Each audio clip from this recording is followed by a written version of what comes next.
पहुचो। इन 7 मेले में शेख अयास मैनेजमेंट कमेटीअ जे पारां मां तव्हां सभिनी खे दिलि जे गहराइनि सां भलीकार चवां थी। ऐं हिन मेले जी अयास जो मेलो हुजे ऐं भिटाई मुर्शिद जे ज़िक्र खां सवाइ शुरू थिए इहो मुमकिन न आहे।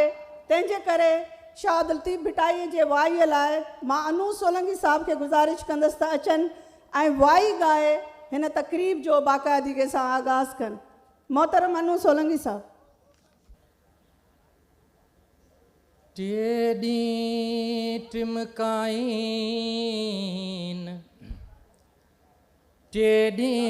टिमकाइन दुयूं दायरनि विच में मेड़ियो किड़ज काठियूं मेड़ियो किड़ज काठियूं जोगी जलाइन संधियूं खामण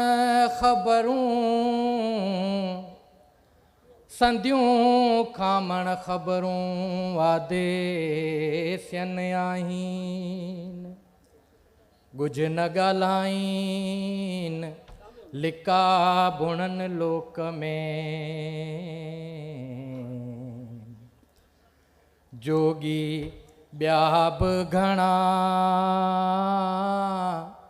हो अला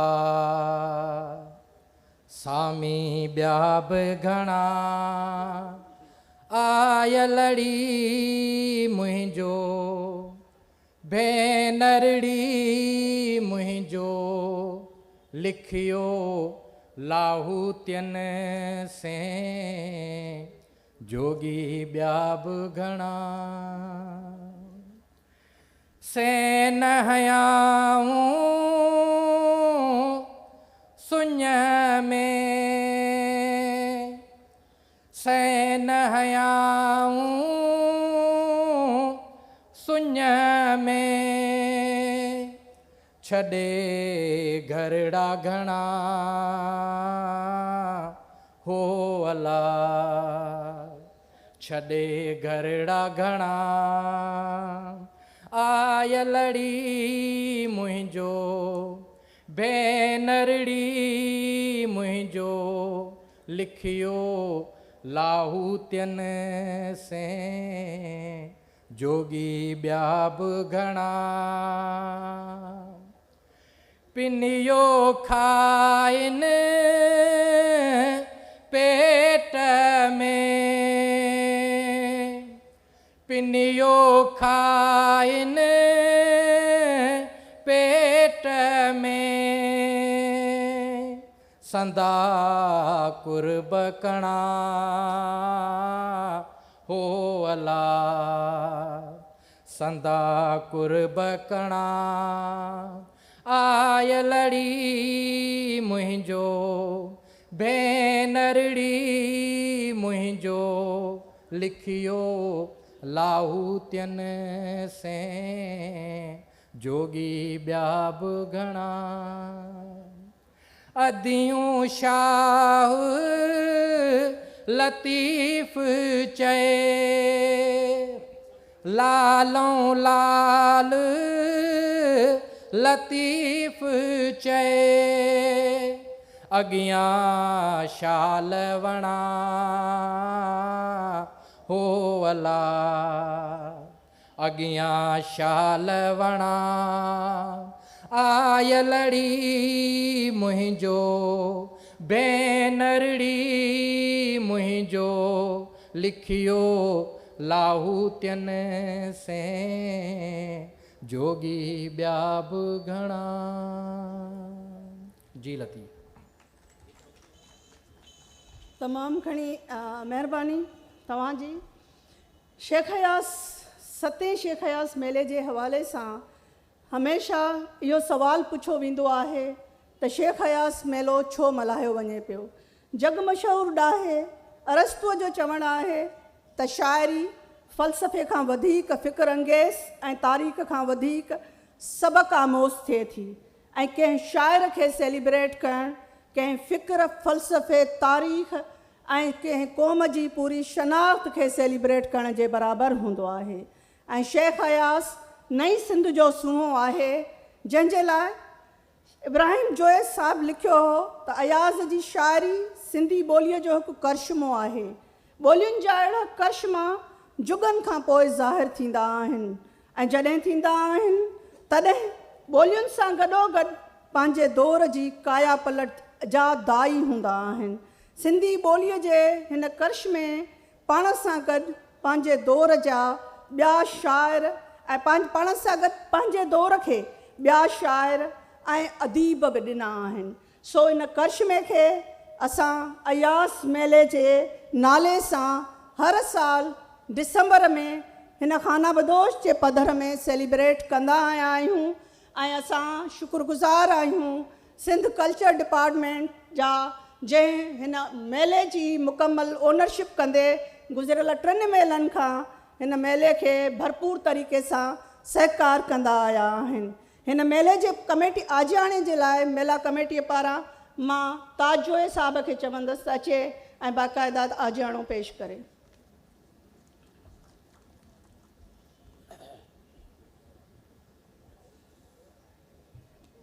तुंहिंजो मूंखे कीन मञींदे, तुंहिंजो मूंखे कीन मञींदे, मूंखे का परवाह न आहे। आऊं सुभाणे लाइ लिखां थो, जेको नेठि त अचणो आहे, मूले मेड़ो मचणो, मूं ते मेड़ो मचणो आहे। वज़ीर सकाफ़त सयाहत नवादरात खातो मोहतरम सरदार अली शाह साहब, मोहतरम अब्दुर्रहीम सुमरो सेक्रेटरी सकाफ़त सयाहत खातो, मोहतरम मदद अली सिंधी साहब, मोहतरम हारिस खलीक साहब, मोहतरम मुनिस अयाज़, मोहतरमा सहर इमदाद ऐं साम्हूं वेठल भेनरूं ऐं भाउरो, ही 7 अयाज़ मेले में खाना बदोश राइटर्स कैफ़े जे आंगन में आऊं तव्हां समूरनि खे भलीकार चवां थो। ही अयाज़ मेलो सिंध जे आशिक़नि, नए नस्ल ऐं सिंधी अवाम जो मेलो आहे। ही मेलो सिंध जे क़ौमी बुज़ुर्ग शाइरनि जे मेलनि खां कुझु मुनफ़रद आहे, जेको अयाज़ जे शोरीदा सिर आशिक़नि 2015 खां शुरू कयो आहे ऐं अॼु 7 साल आहे। हिन मेले खे सिंध यूनिवर्सिटी ऐं ॿियनि यूनिवर्सिटियुनि जे समय शागिर्दनि ऐं शागिर्दाणियुनि संभालियो आहे। खेनि को बि उजूरो न, पर सिर्फ़ु जस ऐं शाबाश मिलंदी आहे ऐं संदन ज़हनी तरबियत थींदी आहे। हिन मेले जी फ़िक्री निशस्तुनि में शेख अयाज़ जे शाइरीअ जे वसी पस मंज़र, सिंध ऐं आलमी मसइलनि ते बहस थींदो आहे ऐं नई सिंध जी तमीर ऐं आलम जे आबादी ऐं इतिहाद ते वीचारियो वेंदो आहे। दोस्तो, शेख अयाज़ सदियुनि जो सिरजणहार, हू असांजे माज़ीअ जो मणिहार, हाल जो वींझार ऐं मुस्तक़बिल जो राहदार आहे।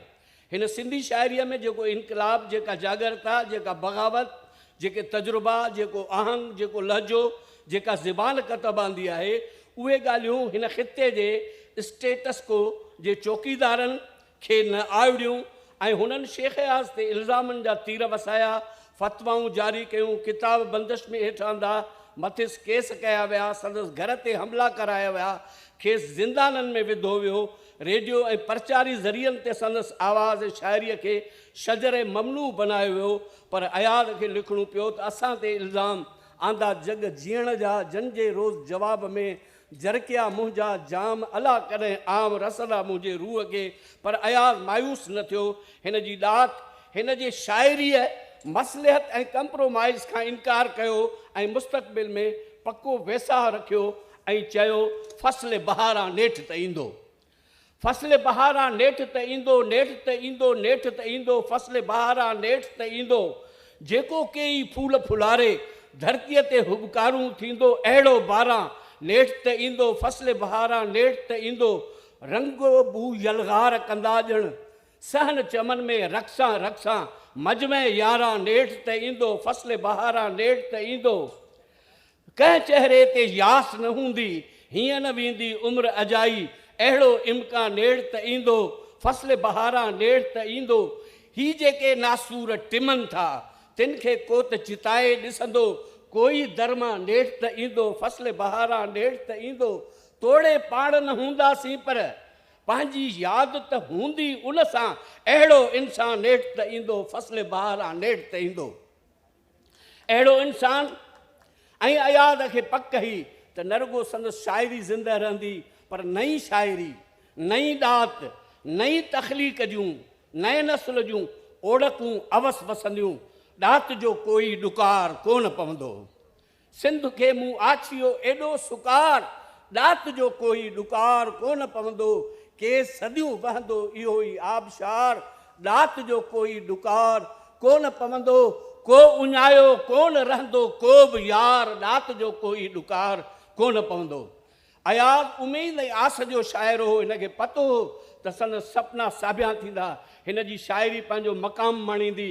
हिन जे आदर्शनि ॾांहुं नई सिंध गामज़न थींदी हिन जी शाइरीअ सां गॾु नई सिंध आज़ादु चमन ऐं गुलज़ार ज़रूरु थींदी मींहं जॾहिं मांडराण कंदा मां सारे वारियासे ते वसंदुसि कारूं झर जे कोर मथां मां सावण ककरनि सां घसंदुसि मां जो तुंहिंजो रागी आहियां तुंहिंजो ई वॾ भागी आहियां ॼण माण्हूअ जो ॻोढ़ो ॻोढ़ो मुंहिंजे वायनि मां बरसे थो वेड़ो वेड़ो लोढ़ो लोढ़ो मुंहिंजे गीतनि मां गूंजे थो मुंहिंजा गीत गुलाबनि वांगुरु जेके चोटियुनि मंझि लॻाए तड़ता नारियूं ईंदियूं आहिनि पंहिंजनि प्यारनि लाइ सजाए नेठ त तुंहिंजो मन भाईंदा चांडोकिन रातिनि में मारू मूंखे थरबर में ॻाईंदा बसंत रुत में मुंहिंजियूं वायूं गलीअ गलीअ फहिलाईंदा विॼ वराका जीअं खाए थी ईअं मां तुंहिंजा चहकब आहियां तीअं धरतीअ जी महकब आहियां ऐं हीअ धरती नेठ त महकी थींदो को गुलज़ार सुभाणे आउं लिखां थो जंहिं लाइ हाणे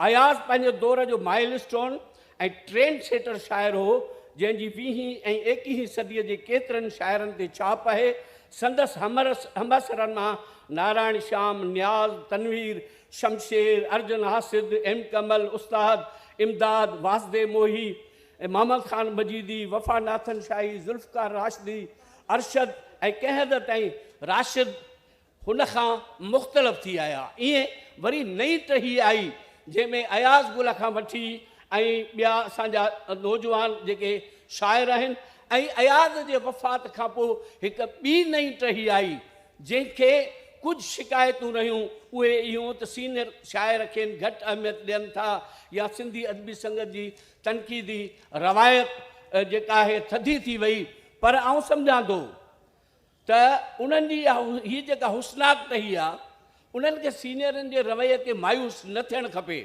छो त उन्हनि जे लाइ शेख अयाज़ जेको ॾींहं ॾींहं ॾात में बहाग लिखियो आहे उनखे जेकॾहिं हू पंहिंजे अॻियां रखंदा त हू मायूस न थींदा ऐं संदन शाइरी खे उॾाम जा पर मिली वेंदा जंहिं तरफ़ तमामु घणा असांजा नौजवान गामिज़न ऐं अयाज़ चयो आहे त ॻाढ़ा गभरू सिंध जा तूं ई मुंहिंजो ख़्वाबु तूं ई आहिस जवाबु सदन जे सुवाल जो मरंदा त मिटीअ मां पंहिंजे जुड़ंदा कई जाम नवां नवां मतवारा ईंदा हणंदा तिन जी हाम ऐं वरी अवां समूरनि खे मथे वेठल मोज़िज़ महिमाननि खे ऐं हेठि वेठल ओतिरनि ई मोज़िज़ महिमाननि खे भली कर चवां अयाज़ मेले कमेटीअ पारां ताज पंहिंजो पूरो पेपर पढ़ियो ऐं ताज खे मुंहिंजो ताज ई अजाणो हो या इहा की नोट स्पीच हुई ऐं इहा ॻाल्हि बरहक आहे त अयाज़ जे दौर में बि तनक़ीद थी ऐं अयाज़ ते हाणे बि छसी तनक़ीद थींदी रहे थी ऐं हीउ मेलो ऐं हिते केतिरा ई मौजूदु असांजा नामवर अदीब ऐं दानिश्वर अयाज़ जे दिफ़ा में ॾाढो बहादुरीअ सां लिखंदा अचनि पिया मां उन्हनि सभिनी अदीबनि ऐं दानिश्वरनि खे हिन पिंडाल में भलीकार चवां थी असां वटि डॉक्टर अदल सुमरो सखर खां कही आया आहिनि डॉक्टर इसाक़ समेजो साहब असां वटि हिते मौजूदु आहिनि उन सां गॾु डॉक्टर मोहम्मद अली मांझी डॉक्टर खलील खुंबाटी डॉक्टर बीखाराम साहब ऐं ॿिया केतिरा ई असांजूं समीना अबड़ो ऐं मोहतरम न्याज़ पंवर साहब ऐं ॿिया केतिरा ई असांजूं भेनरूं हिन पिंडाल में आयूं आहिनि ऐं हिन मेले में शरीक थियूं आहिनि असां सभिनी खे भलीकार चऊं था हिन मेले जे इफ़्तिताही तक़रीब में हमेशह असांजी कोशिशि हूंदी आहे त हिकिड़ी की नोट स्पीच हुजे ऐं उन स्पीच सां ई असां हिन जी शुरूआति कंदा आहियूं असां शुक्रगुज़ार आहियूं human rights commission of Pakistan जे रूहे रवां मोहतरम हारिस खलीक साहब जन जा जेके न सिर्फ़ु human rights commission of Pakistan जा अॻुवान आहिनि पर उन सां गॾोगॾु हिन महिल पाकिस्तान में अंग्रेज़ी तोड़े उर्दूअ में शानदार शाइरी ऐं अदबी तनक़ीदी मज़मून लिखण जे हवाले सां पंहिंजी मुनफ़रद शनाख़्त रखनि था। मां गुज़ारिश कंदसि त अचनि ऐं पंहिंजो मक़ालो पेश कनि। हारिस खलीक़ साहब खे सिंधी ॾाढी सुठी सम्झ में ईंदी आहे। संदन तालुक़ टंडो अलहयार सां आहे, जंहिंजे करे मां सिंधीअ में इहा अनाउंसमेंट करे रही आहियां। टंडो अलहयार नहीं, टंडो मोहम्मद खान है। अच्छा, मेहमान खुसूसी सरदार अली शाह साहब, मेहमानान ग्रामी कदर मुअज़्ज़ज़ ख़वातीन व हज़रात, और सबसे बढ़कर शेख अयाज़ के तमाम चाहने वाले और सिंध से प्यार करने वालों को आदाब, सलाम, नमस्ते और शाम बखैर। सबसे पहले मैं अयाज़ मेलों के तमाम मुंतज़मीन, खुसूसन हमारी बहन अमर सिंधु और डॉक्टर इरफाना मल्लाह का शुक्रिया अदा करना चाहता हूँ, जिन्होंने मुझे आज आपसे हम कलाम होने का मौका दिया। मैं न तरबियत याफ्ता मुहक्किक हूँ और न सिक्का बंद नक्काद। अगला CV मैं इरफाना से बनवाऊँगा, क्योंकि इन्होंने जितनी मेरी तारीफ़ की है मैं उसके काबिल नहीं हूँ, लेकिन महज एक शायर हूँ जिसे अपनी धरती और उस पर बसने वालों की समाजियात, सियासत, सकाफ़त और जमालियात से गहरा लगाव है। इसी निस्बत से मुझे शेख अयाज़ से न्याज़मंदी है, जिन्हें मैं 20वीं और अब तक की 21वीं सदी के अहम तरीन आलमी शुअरा में शुमार करता हूँ। सिंध का इस बात पर फ़ख्र बजा है कि उसने 20वीं सदी में पाब्लो नरूदा, नाजिम हिकमत, महमूद दरवेश, फैज़ अहमद फैज़ और आना अखमतोवा के हमपल्ला शायर को जन्म दिया। इस कहकशां में यकीनन और भी सितारे होंगे, मगर ऐसे चंद ही हैं जिनकी आबोताब आज भी आंखों को उजाल रही है और सीनों को रोशन किए हुए है। शेख अयाज़ अव्वलीन सफ़ के आलमी शुअरा के हम रकाब भी हैं और मुनफरिद भी। उनसे मुताल्लिक मेरे तासुरात को एक अहद साज और तहजीबी शायर के नज़रियाती पैरोकार के तासुरात समझा जाना चाहिए। मगर मैं शेख अयाज़ के बारे में मज़ीद बात करने से पहले इस मुअज़्ज़ज़ और बाइल्म महफिल की तवज्जो आलम इंसानियत को दरपेश बहरानों की जानिब मबजूल कराना चाहता हूँ। चूँकि हर बड़े तख्लीक़कार बशमूल शेख अयाज़ का बुनियादी मसला इंसान, उसका वजूद, उसका फितरी माहौल और उसकी आज़ादियाँ हैं। ख़वातीन व हज़रात, मेरी नज़र में इंसानियत को इस वक्त 3 बड़े बहरान दरपेश हैं। वजूदी बहरान, एग्जिस्टेंशियल क्राइसिस, जो फितरी माहौलियात की मुसलसल बर्बादी के सबब ज़मीन पर आबाद, इस कुर्रे अर्ज़ पर आबाद हर ज़ीरू, नबातात और प्रजातियों की हयात को ख़तरे में डाले हुए है। ज़मीन, हवा और पानी हमें कुदरत ने अता किए। इजारादाराना सरमायादारी यानी मोनोपोली कैपिटलिज्म और इंसान की हवस ज़र ने ज़मीन को उजाड़ने, हवा को आलूदा करने और पानी को गलीज़ करने में कोई कसर नहीं उठा रखी। अगर ये हवस ज़र और तबक़े उमरा की तायुश पसंदी यूं ही बेलगाम रही तो ज़मीन पर हयात बाकी नहीं रहेगी। हमने बागात को एयर कंडीशन शॉपिंग मॉल्स में और दरख्तों को इश्तिहारी बोर्ड्स में बदल दिया है।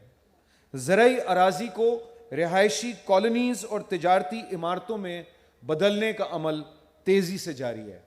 हर बार जब आप हैदराबाद में दाखिल होते हैं तो दरख्तों की जगह एक 20 मंजिला 10 मंजिला इमारत नज़र आती है। पूरे मुल्क का यही हाल है और सारी दुनिया का। दूसरा बड़ा बहरान सियासी है। ये सल्ब होती हुई बुनियादी जमहूरी आज़ादियों, दाएं बाजू की नियो लिबरल मईशत में यकीन रखने वाले मकबूलियत पसंद पॉपुलिस्ट सियासतदानों और महकूम कौमों और मेहनतकश तबकात के नए नौआबादियाती इस्तेसाल, नियो कलोनियल एक्सप्लॉयटेशन से इबारत है। अमेरिका में डोनाल्ड ट्रंप की जीत और फिर 7 करोड़ से ज़्यादा वोट लेकर बमुश्किल हार, ब्राज़ील में बोल्सोनारो, बरतानिया में बोरिस जॉनसन, रूस में अलेक्जेंडर प्यूटिन, फिलीपींस में रोड्रिगो ड्यूटेर्टे, भारत में नरेंद्र मोदी और पाकिस्तान के हाइब्रिड मॉडल में इमरान खान سب دائیں بازو کے مقبولیت پسند سیاستدان ہیں جنہوں نے اپنے اپنے ملک کے سیاسی اور انتظامی ماحول کے مطابق جمہوری آزادیوں، اظہار رائے کے حق اور عوام سے باعزت روزگار کو چھین لینے میں پوری مستعدی کا مظاہرہ کیا ہے۔ پاکستان میں معاملہ اور زیادہ گمبھیر ہے۔ مملکت کا آئین اور پارلیمان ذاتی، گروہی اور ادارہ جاتی مفادات کے تابع ہے۔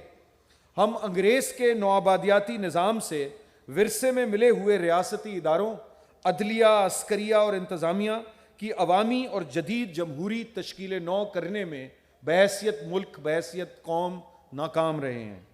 چنانچہ ایک جانب نوکرشاہی کی بدعنوانی اور نااہلی اپنے عروج پر ہے، تو دوسری جانب نچلی عدالتوں میں انصاف کی عدم فراہمی اور اعلیٰ عدالتوں کے عوام دشمن فیصلے ہمارا ماضی بھی ہیں اور حال بھی۔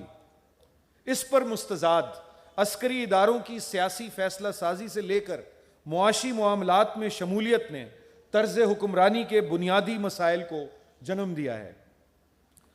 موجودہ دائیں بازو کی مقبولیت پسند سرکار نے خود سے اختلاف رائے رکھنے والوں پر زمین اور روزگار تنگ کرنے کی کوششیں تیز کر رکھی ہیں۔ خبروں کی سینسرشپ سے کتابوں کی ضبطی تک، آرٹ انسٹالیشنز اکھاڑے جانے سے صحافیوں کو اغوا اور زد و کوب کرنے تک، ہر طرح کی قانونی، غیر قانونی، سماجی، معاشی اور نفسیاتی پابندیاں جائز ٹھہرائی گئی ہیں۔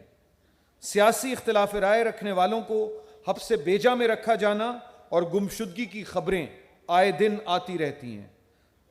خواتین و حضرات، تیسرا بحران ہمارا سماجی بحران ہے، جس سے فرد اور اجتماع دونوں متاثر ہوئے ہیں۔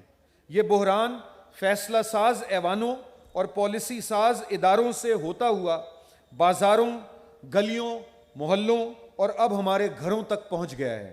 یہ پورے سماج میں بڑھتی ہوئی عدم رواداری اور مذہبی انتہا پسندی سے عبارت ہے۔ ہم عقیدے کی تلوار سے انسانیت کا گلا کاٹنے میں مصروف ہیں۔ نہ صرف ہماری مذہبی اور فقہی اقلیتیں بلکہ اکثریت کے روشن خیال طبقات بھی خوف کا شکار ہیں۔ ہمارے مرکزی ذرائع ابلاغ میڈیا کے ممتاز ادارے، تعلیم نصاب کے مرتبین، بیشتر سیاسی رہنما اور حب الوطنی کے علم بردار نام نہاد دانشور تاریخ کو مسخ کرنے اور سماج کو گمراہ اور تقسیم کرنے میں پیش ہیں۔ ہمارا عہد ایسے پرتشدد اور بھیانک واقعات سے بھرا پڑا ہے جن کا تصور کسی مہذب سماج میں ناممکن ہے۔ میری رائے میں ہمیں اپنے موجودہ بحرانوں سے نمٹنے کے لیے شیخ ایاز اور ان کے ہم رکابوں کے شعلہ تخلیق اور فکری شعور سے رجوع کرنا پڑے گا۔ میں اسی سمت میں اپنی بات کو آگے بڑھاتا ہوں، مگر شیخ ایاز کا ذکر شاہ عبداللطیف بھٹائی کے ذکر کے بغیر ممکن نہیں، جیسے آج کے پروگرام کی ابتدا میں بھی ہوا۔ این میری شمیل جو ممتاز مستشرق تھیں، اورینٹلسٹ، ان کا میں نے ایک بچپن میں توسیع لیکچر سنا تھا۔ ایک ایکسٹینشن لیکچرز ہوتے تھے۔ ایک زمانہ ایسا بھی تھا کہ پاکستان ٹیلی ویژن پہ اس قسم کے علمی اور ادبی پروگرام ہوا کرتے تھے۔ انہوں نے، اور مجھے یاد ہے کہ این میری شمیل نے اپنے اس لیکچر میں کہا تھا کہ مولانا روم کے دو عظیم ظاہری اور معنوی پیرو ہیں، بھٹائی اور اقبال۔ اقبال کے ساتھ تو ستم ظریفی یہ ہوئی کہ ایک جابرانہ ریاست نے انہیں اپنا ملک الشعراء قرار دے دیا، ایک گروہ انہیں پیغمبرانہ درجہ دے بیٹھا اور دوسرا ان کی لا یعنی تردید پر مستقل آمادہ رہتا ہے۔ مجھے اس کا بہت افسوس ہے، مگر شاہ سائیں مشترک میراث ہیں۔ انہوں نے نہ صرف سندھ کو نظم کر دیا بلکہ کل عالم کے آباد رہنے کے متمنی رہے۔ جڑیں اور تنا دھرتی میں پیوست اور بھری ہوئی پھلدار شاخیں ساری دنیا پر سایہ کیے ہوئے۔ یہی معاملہ شیخ ایاز کا ہے، البتہ ایک فرق دونوں میں زمانے نے پیدا کیا۔ شاہ سائیں کیا انسانی نفسیات کا تجربہ اور فطرت کا مشاہدہ مطالعے پر بھاری ہیں۔ ایاز تک آتے آتے ان کی کچھ تازہ علوم تک دسترس کے سبب اور کچھ دنیا کے سکڑ کر قریب آ جانے سے تجربے اور مشاہدے کے ساتھ ساتھ مطالعہ اور بین الاقوامی روابط اور عالمی تحریکوں سے اظہار یکجہتی کی کیفیات ان کی شاعری کے قوام میں شامل ہو گئی ہیں۔ ان کی لسانی تشکیلات، جویو صاحب نے بھی اس کا ذکر کیا، ذخیرہ الفاظ، تراکیب کی بنت اور اصناف کا چناؤ معاصر عالمی شاعری کی اعلیٰ ترین روایت سے ہم آہنگ ہے۔ وہ بیک وقت بین الاقوامی مزاحمتی ادبی تحریکوں سے بھی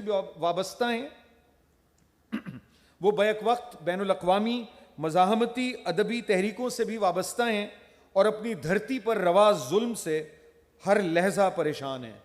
ایک جانب کہتے ہیں فیض، حکمت اور نرودہ سارے اپنے یار ہیں، اور دوسری جانب ایک مقامی شاعر کو تنبیہ کرتے ہیں، تیرا بھائی تیری آغوش میں دم توڑتا ہے، تجھ کو احساس نہیں، تو نے اشعار لممبا کے وطن پر لکھے، خطرے جاں جو نہیں، خدشہ زنداں جو نہیں، تو کراچی میں ہے اور فکر تجھے کانگو کی۔ یہ ایسا ہی ہے کہ ہمیں فلسطین کا دکھ ہو، مشرقی پاکستان کا نہیں، کشمیر کا دکھ ہو، بلوچستان کا نہیں۔ اگر آپ شیخ ایاز کے ہم خیال تخلیق کار ہیں تو آپ کو چاروں دکھ یکساں ہوں گے، مگر پہلے آپ اس بہن اور بھائی کو بچائیں گے جو آپ کی آغوش میں دم توڑ رہا ہو۔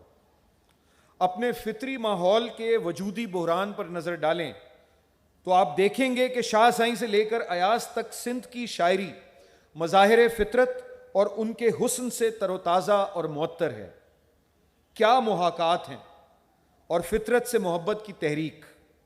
ایاز کہتے ہیں پات جھڑنے لگے، رت بدلنے لگی، اب میری رنگ و بو سے بھری شاعری ایک چمپا کا سوکھا ہوا برچ ہے، کون جانے کہ پھر اس میں پھول آئیں گے، اور سکھیوں کے جھرمٹ میری سمت بالوں کو لہرائیں گے، ان کے جوڑوں میں گجرے میری باس مہکائیں گے۔ یہ بات میں پہلے بھی عرض کر چکا ہوں کراچی میں جب ہماری ایاز کانفرنس ہوئی تھی، کہ نظریہ تہذیب کے اندر ہی پنپتا ہے۔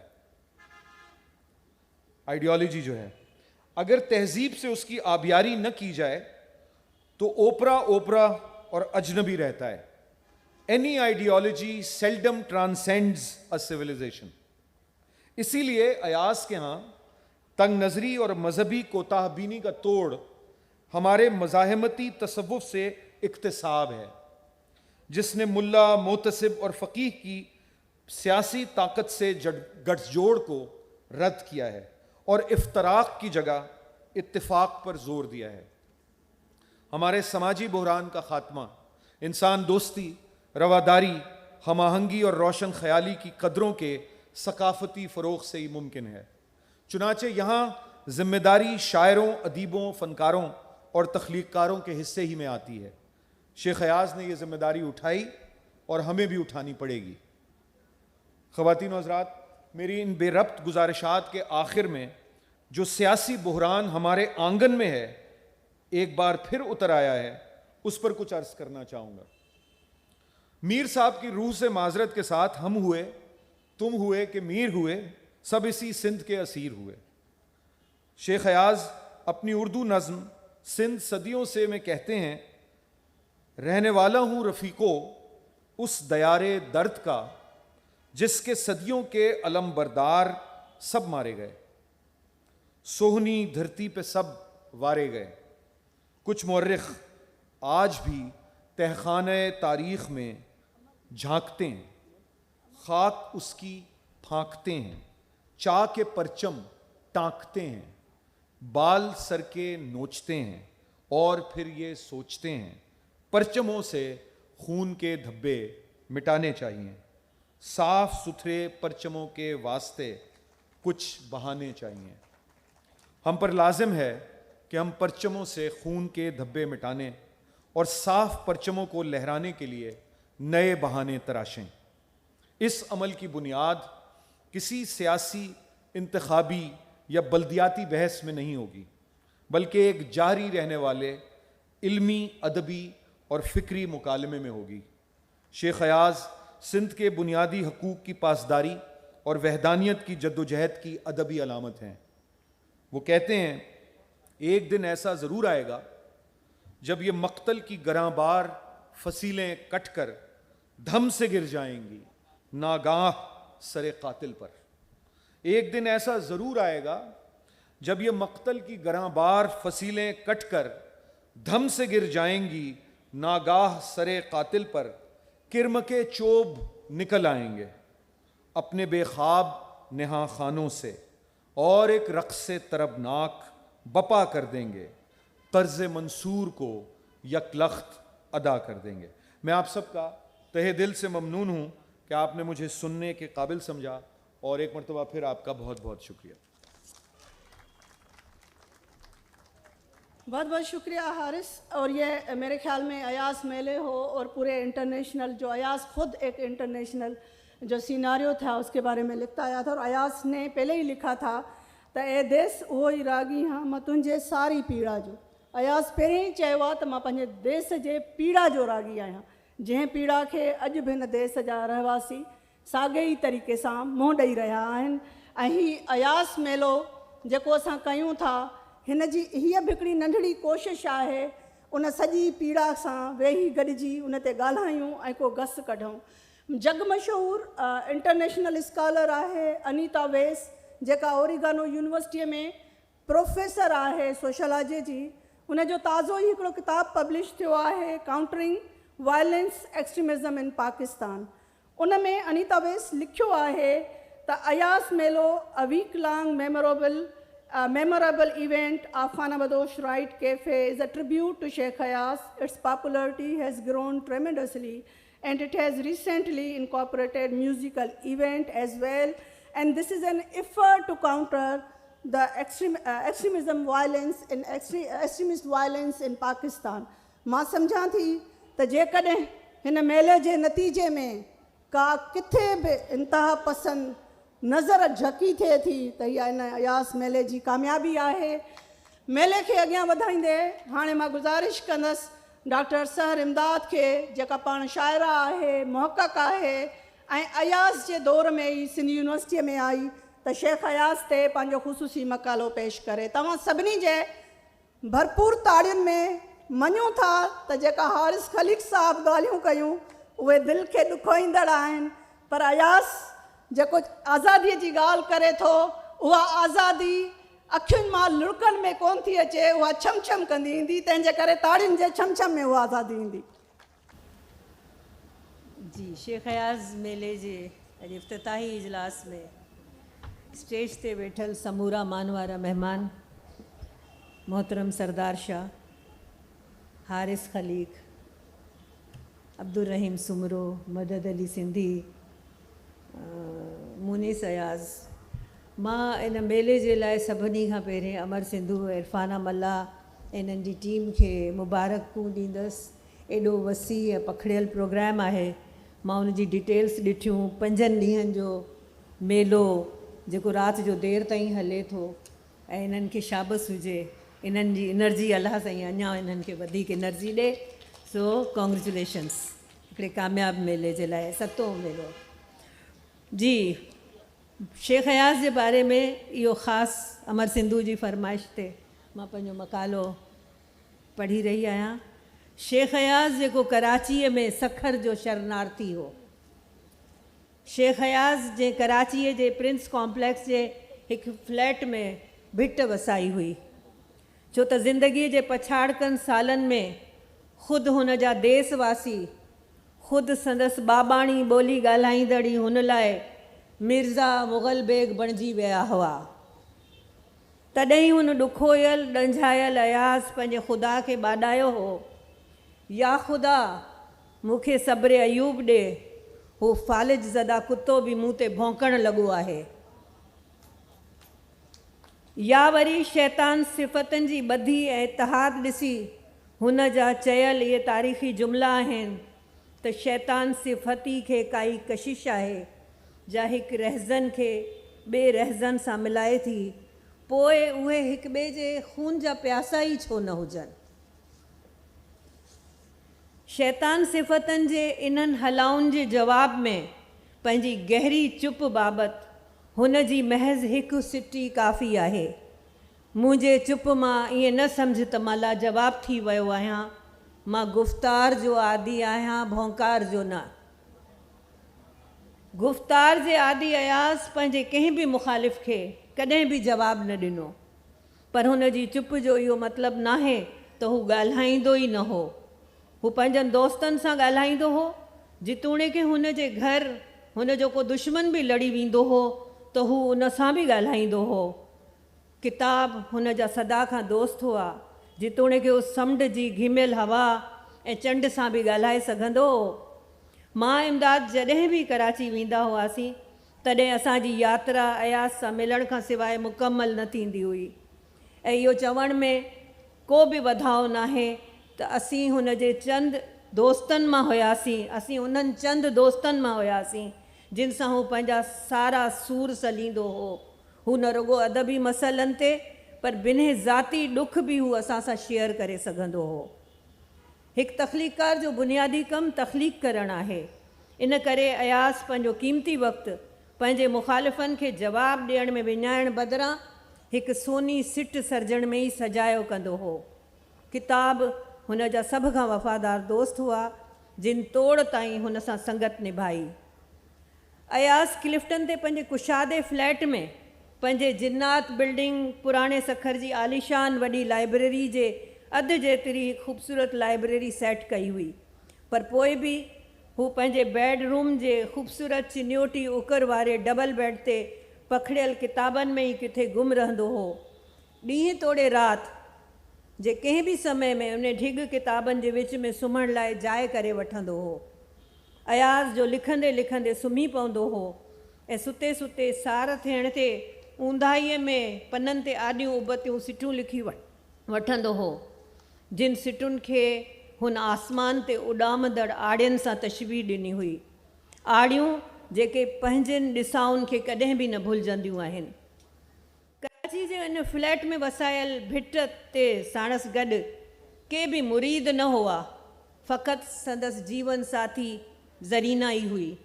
ज़रीना जा शाइरी कंदी नाहे, ज़रीना जा शाइरी कंदी न हुई पर शाइरी ॻाल्हाईंदी हुई। जा न रुगो अयास जे सुखनि जी पर हुन जे ॾुखनि जी बि साथियाणी हुई। सा हुन लाइ किरियाता खाधा रधींदी हुई ऐं खेसि फ़ुर्सत जा उहे लम्हा मुयसरु करे ॾींदी हुई जंहिंमें अयास रुगो तख़लीक़ कंदो हो, सिटूं सरजींदो हो, शेर लिखंदो हो। पोइ उहो शेर नज़्म जो हुजे किन ग़ज़ल जो, पोइ ही सिटूं नसरी नज़्म जूं हुजनि किन बैत जूं। ज़िंदगीअ जे उन्हनि पछाड़कनि सालनि में, अनंत अकेलाइनि जे सालनि में अयास जो साथ ज़रीना ॾिनो ऐं हुन जी शाइरी ॾिनो। ही कारो कारूं भार त ॾिस, हू ॾूरा हो ॾहकार त ॾिस, मूं केॾे जर जी झाग मथां ही दीप जलायो आ प्यारा। शाइर कारे कारूं भार जॾहिं हुन जा पंहिंजा ई हुन जा दुश्मन थी बीहनि, ॾूरा हे ॾहकार जॾहिं हू चौधारी दुश्मननि जे घेरे में हुजे, जे बावजूद जर जी झाग ते पंहिंजी शाइरी जो ॾीओ जलाए थो। शाइर जॾहिं बि का सिट सिरजे थो या को गीत रचे थो त हू ॼण त धरतीअ जो को कर्ज़ लाहे थो। जंहिं वक़्तु बि मूं को गीत चयो, हिन धरतीअ जो ॼण कोई कर्ज़ लथो आहे। शाइर वटि लफ़्ज़ लफ़्ज़ थी जा सिट जुड़े थी, उहा सिट कॾहिं कॾहिं क़ौमनि जी तक़दीर बणिजी वेंदी आहे। अयास जे पंहिंजी शाइरी जी सिटुनि में सिंध जे दर्द खे दांह बणायो। शेख अयास जो 1 यूनिट जे दौर में पंहिंजे संगियुनि साथियुनि जे सहकार सां सिंध जो आवाज़ बणिजी वियो हो। हमीर सिंधी रूह रिहाण में सभ खां पहिरें इहो नारो ॾिनो हो, सिंध जो आवाज़ शेख अयास। इहो नारो 1 यूनिट टोड़ तहरीक जे ॾींहंनि जो मक़बूल नारो हो, जेको जश्न रूह रिहाण खां वेंदे सॼी सिंध में हर उन सिंधी शाम में गूंजंदो हो जंहिंमें शेख अयास पंहिंजा शोला शोला शेर पढ़ंदो हो। सिंधड़ी तुंहिंजो नाम वरितो, ॼणकारी हर ते पेर पियो। असीं जे सिट खे महज़ चंद लफ़्ज़नि जो हिकु मेड़ या झुगटो था सम्झूं, तंहिंमें शाइर पंहिंजा कहिड़ा कहिड़ा ख़्याल ऐं अहसास भरे थो, इहे सिटूं हू पंहिंजे रत सत में ॿोड़े लिखे थो। छो त इहा सिट महज़ सिट नाहे, इहा सिट दरअसल कातीअ जी कोठ आहे। तोजा सम्झी सिट सा आहे कातीअ कोठ, ॻाए ॻाए ॻोठ कुहंदो वियो कीनरो। असां जंहिं सिट खे ठली सिट था सम्झूं सा त उहा अनमोल आग आहे जेका समाज जे कूड़ ऐं मुदे ख़ारिज सोच खे साड़े रख करे थी ऐं ॿोल जो ॿारण ॿरी कई जिंदड़ियूं थो जरकाए। तोजा सम्झी सिट सा आग अथई अनमोल, ॿारण ॿारे ॿोल जरकाए थो जिंदड़ियूं। असां जंहिंखे रुगो सिट था सम्झूं साजे भड़के त भौचाल आणे थी सघे। इहा सिट समूरे ख़ाम ख़्याल खे डाहे ढेर करे सघे थी ऐं कूड़ जा कुंगरा केराए थी सघे। तोजा सम्झी सिट सा भड़के त भौचाल, डाहे हणे ढेर में सारो ख़ाम ख़्याल, पट मथे पामाल किरन कुंगरा कूड़ जा। असीं जंहिंखे महज़ सिट था सम्झूं चंद बेनमाना लफ़्ज़नि जो हिकु बेकार मेड़ सां इतिहास जोड़े सघे थी। उहो इतिहास जेको कवि कालीदास पंहिंजी शाइरीअ वसीले जोड़ियो, उहो इतिहास जंहिंमें विद्यापतीअ जी सुनहरी सिटनि जो उहाव आहे। उहो इतिहास जो शाह अब्दुल लतीफ़ भिटाई जी सिट सिट मां सोनहरी किरणनि जियां सदियुनि खां पियो तजला ॾे, जेके अॼु जो शाइर पंहिंजो मास ऐं विश्वास ॿई भेट करे थो। ऐं अयाज़ जॾहिं ईअं कयो तॾहिं त हुन जूं सिटूं जीअरियूं जाॻंदियूं सिटूं बणियूं। तोजा सम्झी सिट सा अॼु ताईं इतिहास, जंहिंमें कर मोड़ियो थियो कवि कालीदास, आयो जंहिंजे ओट मां विद्यापतीअ वास, भिटाईअ जे भिट ते जंहिंजो नींहं निवास, जंहिंमें मुंहिंजो मास कोरे आयो कीनरो। शाइर इन्हनि सुगंधत सिटुनि में सोनहरी सपननि जो संसार उणे थो, जंहिंमें बहार जी बूइ आहे, सुख आहे, सुकार आहे। शाइर पंहिंजी सोनहरी सुगंधत सिटुनि वसीले उहा यूटोपिया जोड़े थो, जंहिंमें रुगो अबदियत आहे, रुगो दाइमियत आहे, जंहिंजो कोई मौत नाहे, कोई अंत नाहे, रुगो अनंत आहे। तोजा सम्झी सिट सा सपननि जो संसार, आई बूअ बसंत जी हीअं विझी हार, जोड़े सो जंसार जंहिंमें मौत मरी वञे। अयाज़ पंहिंजी शाइरी वसीले मौत खे बि मात ॾिनी। इहो को एॾो सौखो कमु नाहे। लतीफ़ साईं जे लफ़्ज़नि में असीं ईअं चई सघूं था त उन लाइ सिसी नेज़े पांद उछलणी पए थी। शाइर इहे सभु सूर ऐं सख़्तियूं, इहे सभु पीड़ाऊं पंहिंजे माण्हुनि लाइ, पंहिंजी ॿोली लाइ, पंहिंजी धरतीअ लाइ पंहिंजे सिर ते सहे थो। धरती ओ धरती तुंहिंजे कारण केतिरी पीड़ा मूं वरिती, पर पोइ बि एॾी पीड़ सहण खां पोइ बि, एॾा ॾुख ॾिसण खां पोइ बि शाइर जो रूह रबाब वॼंदो ई रहंदो आहे। ॾुख ई ॾुख सहंदो मुंहिंजो रूह रबाब वॼंदो ई रहंदो। शाइर जो रूह रबाब जीअं जॾहिं तॾहिं वॼंदो रहंदो जॾहिं हुन जे मन में उमंग उत्पन्न थींदा ऐं हू उन्हनि गर्बीअ जहिड़नि रंगनि खे कोरे पने ते पखेड़ींदो रहंदो। मुंहुं में छा न उमंग, हू जा शफ़क़ शाम जी गर्बीअ जहिड़ा रंग। शाइर जे कलम मां रुगो शाम ऐं शफ़क़ जा ॻाढ़ा ऐं नारंगी रंग ई न फुटंदा आहिनि, पर ॻाढ़ा ऐं नारंगी रंग मिली बाहि जो रंग बि बणिजी वेंदा आहिनि।